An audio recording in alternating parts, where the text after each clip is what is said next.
अस्सलाम dear students, welcome to my YouTube channel. आज हम एक्सरसाइज 7.2 का क्वेश्चन नंबर 9 करेंगे। बहुत आसान है। पढ़ते हैं पहले हम क्वेश्चन नंबर 9 को और देखते हैं कि इसमें है क्या क्या और हमें क्या करना है। Find an equation of a line through, मतलब कि ये पॉइंट है एक, and parallel to a line with slope this. बिल्कुल समझ नहीं आई, मैंने आपको क्या कहा है, इसको ड्रॉ करते हैं। हमें एक लाइन, फॉर एग्जांपल ये वही लाइन है जिसकी हमें इक्वेशन निकालनी है। लेट्स सपोज इस लाइन के अंदर एक पॉइंट पड़ा हुआ है which is 11 - 5। Find an equation of line throw, ये आधी बात ये, ठीक है। ये लाइन पैरेलल है एक और लाइन के, and parallel to a line, और जिस लाइन की ये पैरेलल है ना, फॉर एग्जांपल ये लाइन अगर L1 थी, ये लाइन L2 थी, इस L2 की जो स्लोप है ना, M2 लगा लो या जो भी लगा लो, वो है -24।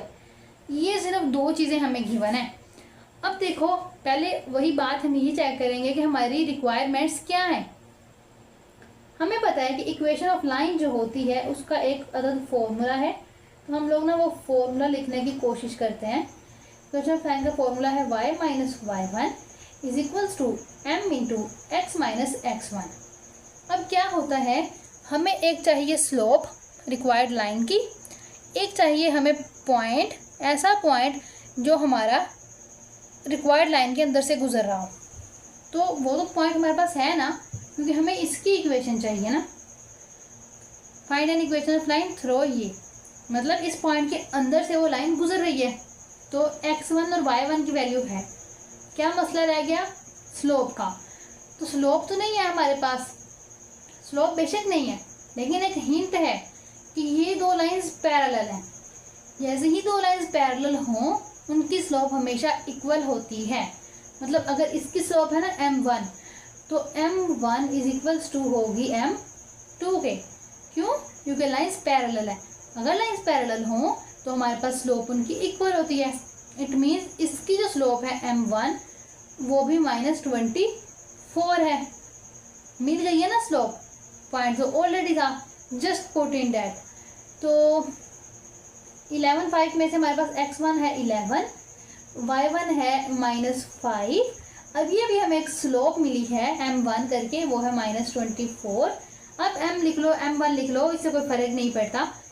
इसके अंदर जैसे अपने पुट करना है, y1 क्या है -5, m क्या है -24, x -11, y + 5 -24 x -11, okay, y + 5 -24x + 24 को 11 से करना है मल्टीप्लाई, तो हमारे पास कोई ना कोई आंसर आएगा विच इज़ 264। उसके बाद y, ये माइनस था ना, -24x, इधर आके ये +24x, 264 -5 वाला क्यों होगा, क्योंकि इधर पॉजिटिव था, इधर आके ये ऑटोमेटिक नेगेटिव हो गया। तो y + 24x is equals to 259। This is the required equation of line.